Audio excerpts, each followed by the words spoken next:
Back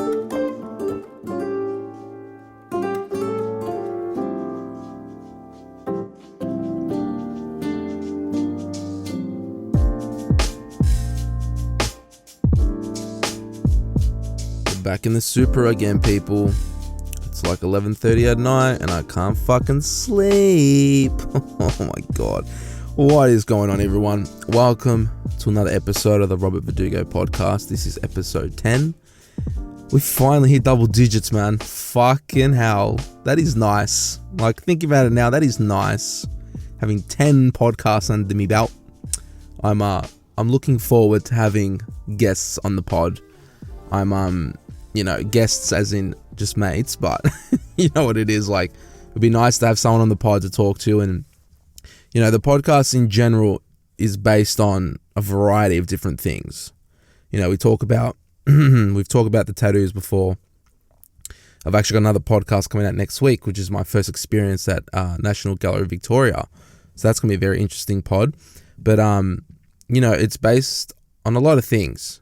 And I feel like if I have someone on the pod, I'd really want to dive deep into just questions in general to kind of, get more out of the person on a more mental level, if that kind of makes sense. Like, questions I would ask if there was ever a guest on the show. I follow most of these questions off the basis of we're not really strangers. We're not really strangers. Yeah, off Instagram. If you guys aren't following, give them a follow. I'm eventually going to buy their game, which is very interesting too. It's like Cards Against Humanity, but their version. And if you know what it is, it's like a very in-depth look at someone's emotional aspect of their life, or the emotional level and mental health of a person, and just get like really in-depth questions. So I'm really looking forward to that. And like, one of the questions I would ever ask someone if they ever came on the pod would be like, it's something simple as, what's the worst trait that you have about yourself? And it's very hard to admit something like that, you think. Like, in my case, my worst trait, so you're thinking about it now, man, you really think about it in depth, like, what's so bad about you? Because let's be real, like, I think I'm a good person, and a lot of people out there think they're a good person too. But there's traits of certain individuals that stand out that are like a negative factor. And I feel as if my worst trait would be I can get too emotional about certain things. And being a male is like already hard enough as it is being emotional. It's as simple as that. Why do you think the suicide rates for men are so fucking high? It's because guys don't talk about this fucking shit ever. And it kind of pisses me off, because there's no difference between a man and a woman when it comes to being emotional. And the reason why I can't sleep, or to be completely honest with you, this particular episode in general is going to be a very personal podcast. It's going to be just me talking some real shit. It's going to be like, why can't I sleep? It's fucking almost midnight. I'll be so honest with you guys. I've been in my room since 6 o'clock in the afternoon, and I only got out of my room at 11 o'clock, and I was in there for 5 hours. I napped for an hour, and then I just sat down. I reckon for, as hard as it is to admit this, like, oh God, it was like I stared at the ceiling for like an hour. And I just contemplated everything that's going on in my life. And it was like, fuck. The other couple hours, I will be honest with you, because on this pod, I don't fucking lie. I'll never lie to you guys. I cried for like 45 minutes. I dead set sat there in the dark, and I just cried. Just because it was just very, very anxious day. And like, we haven't really spoken about on this podcast for a while the mental side of things that's going on with me, that goes on in general in life for other people. We haven't really touched basis on that as of yet. And I feel like tonight's the night to talk about it. For me today, it was just anxious in general. I had a lot of stuff in my mind, and I didn't know like what to do. And this is the thing for me, was that I don't ever go back to how I was in 2019. That is something that is left. It's in the past. It's something that I don't ever want to go back to. I don't want to fall back into that dark hole that I was in. If you've seen my previous videos on my YouTube channel at Verdugo.Vibes, there's a title there called Hello. And it was me being in a hiatus for so long and me spitting real stuff about what I was going through. And it was stuff like, there's days I'd wake up where I just dead set, I would not want to be here. I do not want to be on the face of this earth.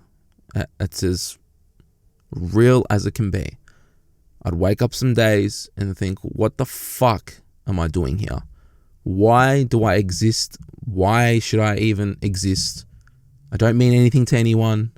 You know, all these negative thoughts that just consumed me, and it just destroyed me, or was destroying me, because, you know, towards the end of 2019, I saw a bright light. Coming to 2020, it was beautiful. It's great. It's amazing. There are still some aspects of my life which fucking suck. Like, I can't find a job. I'm so scared to jump into marketing. You can even tell by my voice. You can hear the shakiness in my voice about talking about this stuff, because it's not really said. And I go about my day and I don't really say anything. And it kind of kills me.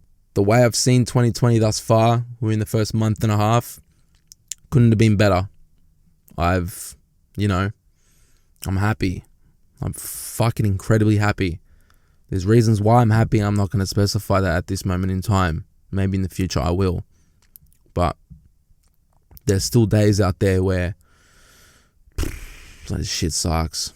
Like, it fucking sucks. And I'm sure there are people out there who feel the exact same way. There's people out there that go through and they hit that stage of just depression. It's like, how the fuck do you get out? And I know I was like that in 2019. And there are days, I'll be very honest with you, there are days out there, such as today, where I'm just as simple as that. I don't want to talk. Don't want to see anyone. I don't want to talk to anyone. I don't want to fucking do anything. And it's so hard, because I really want to. I want to be the best version of myself. And yeah, these days I feel like for me are just, as hard as I hate to say, it's like a reminder of who I was, and it fucks with me so bad. Oh God. Because it's just like, it's not me. And, you know, you wake up and it's like there's nothing really wrong. But then, you know, I go through the aspects of my life, like my self-image, being so self-conscious, not finding a job. I've been jobless for a while, and it gets to me. Like, that's most of the reason why I just really literally teed up in my room for like an hour. It's because it's so hard. I'd say it's so hard to find a job, but it's that courage too to follow through and start that full-time work. And me, I'm turning 25 this year. I was in uni at the end of 2018. 2019 was just a dark period where literally the thoughts of suicide came into play. As fucked up as I can literally say that right now. They're so fucked up to say. Looking back at it, like 2019, yeah, I did Uber Eats most of the time up until maybe around end of September time. And since then, like, I haven't found a job yet, and it's killing me. It's like, I break down and it's like, fuck, is it even worth it? And it's a dumb thing to think about, 100%. But I spoke to one of my very, very close friends last week, and she said to me that, you know, there's traits out there, because the one thing I said to her was that I always compare myself to other people. I always compare my life to others. I think, fuck, like, you have it so well. What the fuck? Like, that's bullshit. And I hate thinking like that, because I compare, like, myself financially to others, myself in terms of self-consciousness, like, or self-image I compare to other people's personality I compare to, and it's like, why can't I be like that? And it's just that comparison which isn't needed. And my friend had said to me, she goes, there's people out there that have traits that you don't have. It's a fact.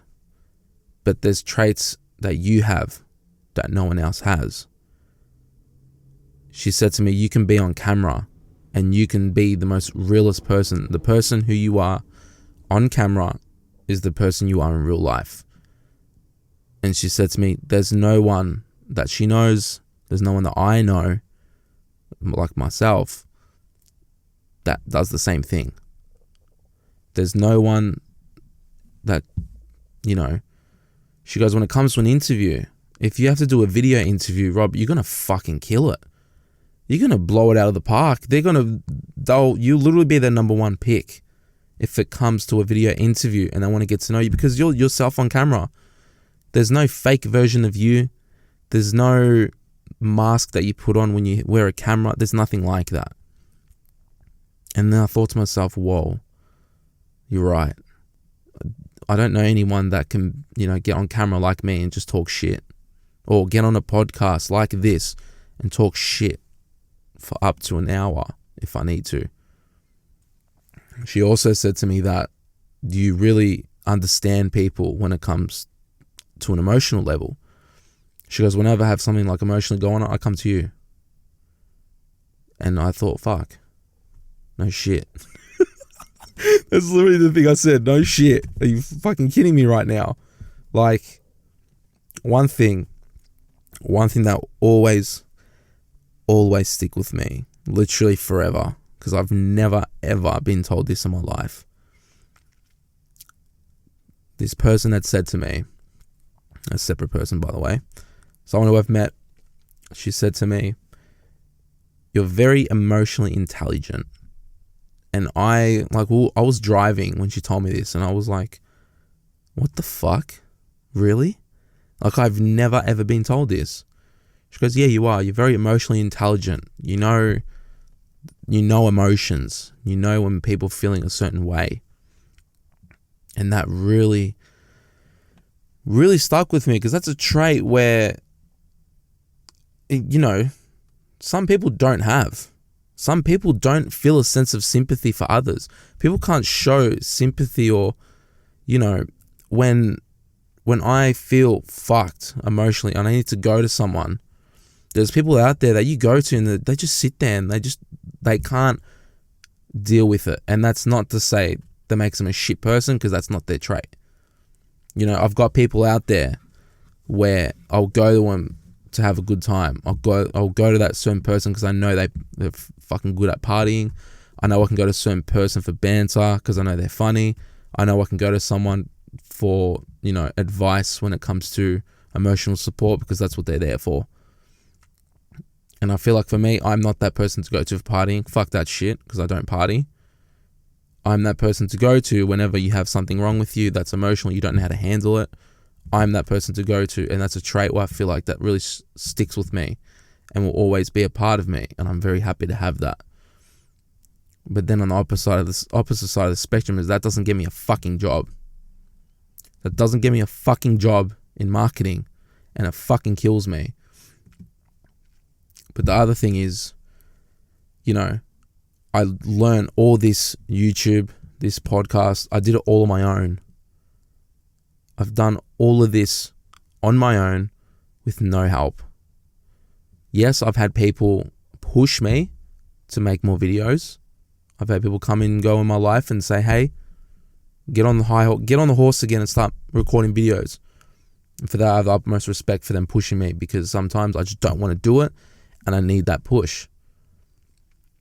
But mostly, 98% of the time, I've done this all on my own. And that's one thing I take back right now when I finish this podcast. I'll take back and think, you know what? Fuck. That's pretty good. Learning Final Cut Pro. That shit's a disaster. I mean, it's not that hard, but you know, I was 19. I didn't know what Final Cut Pro was. I didn't know anything. Like, I didn't know shit. I didn't even know how to set up a fucking camera.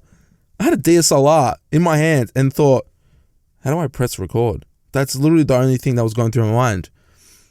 And I feel like this trait of mine of being able to, you know, learn certain things that I never ever learned, and be able to do it on my own, and, you know, just go on YouTube and suss and watch others do it and then just recreate it.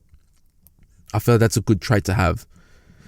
And that's what I'm really hoping for when they see my resume and cover letter, because it's so dumb when you really think about it. It's like the person who you are in real life does not define you by a piece of fucking paper.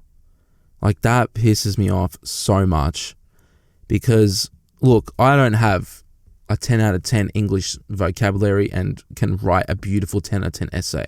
I can't. I was pretty shit at high school. I definitely learned a lot when I was at uni about writing reports, essays, all that shit. I've definitely improved when it comes to that. But at the end of the day, do you need like a 10 out of 10 cover letter for you to hire me when you haven't even fucking seen me? Like, or even step foot in front of the door to get an interview? Like, you have to see that. It's so dumb, which I know is like, it's literally the thing that gets you the interviews. How good are you on paper? And I feel like one of the worst things, or not the worst, one of the hardest things to do is to write down what you're good at on a resume. That is fucking hard. I already have a bad time talking about what stuff I'm good at, but you need me to write it down on paper for you to judge me, to make sure that I'm suited for the job that you have. Fuck me, man. Like, dead set. That's hard. And I give utmost respect to everyone else who can smash resumes and, you know, do that shit as a job. Like, that shit's fucking hard. But I'm praying. Like I said to myself on the weekend, I was like, you know what? This week might be the week. I might get a call this week. I'm not counting on it, but I have a semi-feeling that maybe I might get a call. I've recently jumped on LinkedIn, which that's another thing. That's another thing that is so, it's a whole different world. It is literally the business aspect of Facebook. What was it called? It was like the corporate world of Facebook. And no one's ever told me this. Like, this whole time I was at uni, even just a bit after uni, no one told me to jump on LinkedIn. Only recently had 2 people tell me, get on LinkedIn. Make the connections, make sure you're active, make sure you like certain posts, make sure you follow your brands, and you'll get noticed and people will view you. And on LinkedIn, that was like, I wouldn't say it was a bit of a wake-up call, but it was a bit of like, I would say it was a bit of, it ignited something inside of me. And I've used that term a lot recently. I've used that with my fashion, from meeting someone who ignited a fire in terms of my passion for fashion. Just cringy fuck, shut up. But you get what I'm trying to say. So with LinkedIn, I was like, whoa, this is a whole world of just job opportunities that really come about. There was one where, unfortunately, it's an unpaid intern, but I wouldn't mind if I got it anyway. But it was like 1 or 2 days a week, unpaid internship. And I was like, you know what? If that gets me a better job in the future, and all I needed to do is work there for like 12 weeks and gets me, you know, experience on my resume to, you know, increase my chances of getting a proper job, then so be it. I will do it. I've applied for other shit as well. Like, I applied for stuff that isn't even related to my job. Well, not my job, sorry, my degree. I've applied for full-time at Converse at Chadstone or something. Full-time stock. It was like stock advisor, which is so dumb. You're literally just putting stock on the floor for Adidas too. But when you think about it, it's like, if that gets me in the door with the company that I know I want to be with, and I know I want to progress further in that company, I have to start at the bottom. And it's a reality check, because it fucking sucks. But yeah, that was that's the main agenda that's been killing me for the last month or so. Has like really eaten me alive. And that's the main reason why I've been feeling like pretty down in the last month, was because of this whole job hunting and, you know, the scariness and the fear of going somewhere new to, you know, start your life, your literally your full-time proper job where you will be there to the day you die. And that's not to say that's true, because, you know, there's sometimes people who will work full-time until they're 35 and then they found a passion and they start a brand, and that brand pops and it fucking flies off the shelf. There's people out there that don't find their passion until their late 40s, early 40s. Not that I want to be that. I know I want to be in this marketing, and I know on the side I definitely want to, you know, hopefully seek that fashion side and really grow my YouTube over the years. Whether I'll be doing this till I'm 40, I don't know, but, you know, this will always be a part of me. It's kind of who I am, and that's what I'm really happy with. So that was the main reason why that's been happening, is this whole job shit and the fear, like I said, the fear of starting a new job. Because I know, like, I've always done retail. I've jumped with 2 other retail jobs before I moved to. So I started off at Kmart. That was like my main job through high school and through university too. I did jump through H&M for a bit. I took time off Kmart and went to H&M. And that's where I think the fear struck when I started something new, because that was shit. H&M is like, in terms of like quality wise and garments and pieces, you might find a gem, maybe. All right, I'm not going to say all of it's trash, because sometimes you might find a little gem or two, but the rest is shit. But it's not that. It's the employees, the management, everything. It fucking sucks. It sucks ass. It always will suck ass, and it will always be ass. Because management position wise, when I was there, my manager who was in charge of me was a fucking prick. If I ever saw this dude on the street and he remembered me who I was, I'd punch him. I legit would punch him in the face and tell him to fuck off, because he treated everyone like shit. And that's one thing where if I get into my full-time job, I'm at marketing, and there's someone there who just is constantly a prick, I'm sorry, but I don't care. I will say something. If, like, let's say, you know, a one-off instance, you've been a bit of a smart ass, or you've been a bit of a prick and bossy, yeah, I get it. I don't mind if you're bossy, if you're in charge of me, but don't be a prick about it. Like, if you're literally yelling at me for doing my job, I don't care. I'm going to yell back. I don't give a flying fuck, because I don't take shit like that anymore. When I was at H&M, I was 19. I was literally the youngest employee there. That's the worst part too. Like, I was the youngest at 19. The next second youngest dude was 20. The rest were similar to my age now, 24, 22, 26, around that age group. So I kind of already felt left out. I was already treated like the child when I was there. I was 19. It might have looked a little bit older, but it wasn't that. It was, yeah, you're 19. You're a little bitch. We're going to get you to do all the shit jobs. And I was already felt left out. Felt left out even more because I was young enough, and they'd always go out and be like, no. They never invited me, and I was like, fuck, all right, whatever. And then when it came to my management, that was when I had enough. Like, I'd come into work at H&M, and I'd already feel that sense of anxiety walking into work and be like, my boss is going to kill me today, and I haven't even done anything. Like, yeah, not once or twice, a fair few amount of times, I was a bit late, you know. It's a 55-minute train, which it is an excuse. It's not an excuse. I was young, all right? I've definitely learnt my lesson from that. I fucking know not to be late. Like, I was late by maybe like 5 minutes, Or like you have to be on the floor. So I remember back in the day, because I have to catch a train. It was like a 45, 50-minute train ride. And they'd make us start, I think it was a 5:30 a.m. start, and they'd always put me in the morning shifts, and I fucking hate it. And they knew I hated it, but they put me on it all the time.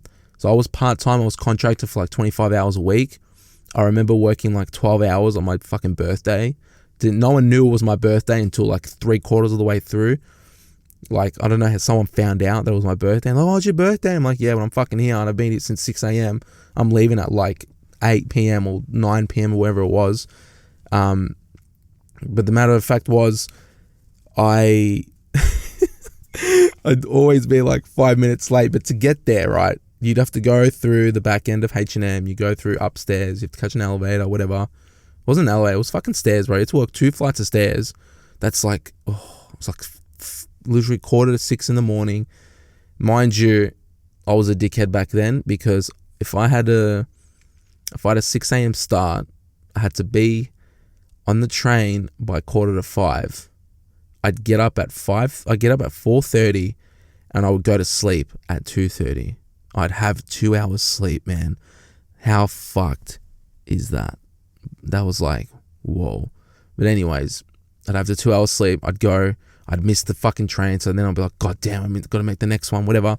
Get there, go up top, and apparently you have to be on the floor at 9, but I'd clock on at 9, so it'd take me like a few minutes to get on the floor. And they'd be like, why are you late? And I'm like, dude, it's 3 minutes, man. Fucking chill. Get off my dick. Legit. Don't be a prick. But I never said it, because I was 19. I was the youngest dude there. I didn't know much. So, fast forward like a couple months later. It wasn't a couple. I think I lasted like maybe 4 months or 5 months. And I was like, you know what? This is bullshit. This sucks. Your management fucking sucks. I'm going to leave. And then ever since then, I was at Kmart and never really had a full-time committed job where, I'd actually have to go to a proper workplace. Not a proper workplace, because Kmart was, a workplace as well. It's a proper company, but I was casual. I'd sometimes get like 6 hours a week. Sometimes I get 12. It really depends on the busyness of how much they needed me. But when it comes to full-time now, it's like, you're going to be working like minimum 32 hours a week, and it's like, I don't know if I can do that, bro. Ooh, it's a bit of a pickle, isn't it? But if you think about it, the main thing, this is what everyone's thinking about, is the money. The motherfucking money. The amount of money I'm going to blow in the first 2 months of working full time. God damn, the content is going to be above and beyond. I'm telling you right now. Because I know with my position, I know that if I work hard and just put my head down and just work through the company, fuck me, man. In 10 years time, bitch, I'm going to be a fucking millionaire. I always said to everyone, man, I'm going to be a millionaire one day. And everyone's going to kiss my feet. Legit. I'm telling you right now, you motherfuckers gonna kiss my feet when I'm earning $1 million, bro. Straight up. But I'm like, legitimately though, like, I'm keen as a bean to get into this full time and start earning proper coin. And really, get to know more people outside my own group already. Like, start work full time. You get the workmates. You get the going out with your workmates. Get workmate drama and all that shit. But, it's good to, I love meeting new people. I absolutely love it. I never used to. I fucking hated meeting new people. It sucked. Like, it was daunting trying to speak to someone new. And, recently I met a new friend group, or met like a few other like new people, and whoa, I was like, you know what, this is a vibe, let's just roll with it. And it was good. It was like, it's good to meet new people, because it's not that like the group that you have, it just becomes stale, because that's bullshit. That's not the case. Your group's always going to be your fam, but you can get like different personalities and branch out, if that makes sense. Like, you can really dissect someone's brain when you just meet them. As weird as that sounds, it's really fucking weird. But, you get to meet new people who work at different places. You got people working HR, you got people working just full-time retail, you got people working in fucking, I don't know, fashion or something, or like anything like that. And you kind of, you feed off their energy because you just meet them. It's like, you know, it's a brand new atmosphere. And that's the one thing that I love doing, is just feeding off other people's energy and really absorbing a lot of information about the other person. So that's what I'm keen for when it comes to the workplace and meeting new people and stuff like that. So I'm fucking keen. It's just the daunting aspect of not knowing what the hell I'm going to be in for, and not knowing like what my job will entail. Like, I'll go into work and I'm like, what the fuck am I doing today? Which won't be the case, you know, it won't be like that. So if you guys have LinkedIn, bro, search up your man's Robert Verdugo. Connect me. Let's connect. The more connections, the better. You know what I mean? Because LinkedIn's a vibe, bro. That shit's a fucking vibe. If you don't have it, and like if you're at uni at the moment and you don't have it, I highly suggest you get on it, because that's one thing I regret, is not having it. And then you can really just connect with randoms. You can connect with like your lecturer or your the person that's, you know, the professor who's in charge of your tute. You can connect with them, you know, you can vibe with them. And next thing you know, if they have a job application, or they know of a certain job application that's open and they know you, whoa, your foot's in the door, bro. Easy money. Happy days. So I'm super keen for it. More than excited. You know, I'm really happy that I got this Monday blues. It's gone. You know, I'm sure if you're listening to this podcast still, you've already heard the strength in my voice at the end of this podcast compared to the first quarter. If that kind of makes sense. Because, you know, it's been a bit of a rough ride today, I won't lie to you. But I'm glad that this personal pod is out there. And if you guys have, you know, any certain questions or certain topics that you really want me to address, you message me on Instagram, the Robert Verdugo podcast. Give it a search. I've got my own proper Instagram account now, which I'll be posting on there with podcast related content. Make sure you follow me on the SoundCloud, the Spotify, the iTunes, everything like that. And then, yeah, I will end this podcast with hopefully a banging song. And I will see you guys on the next episode on the Robert Verdugo podcast. You take care, guys. I'm out. Peace.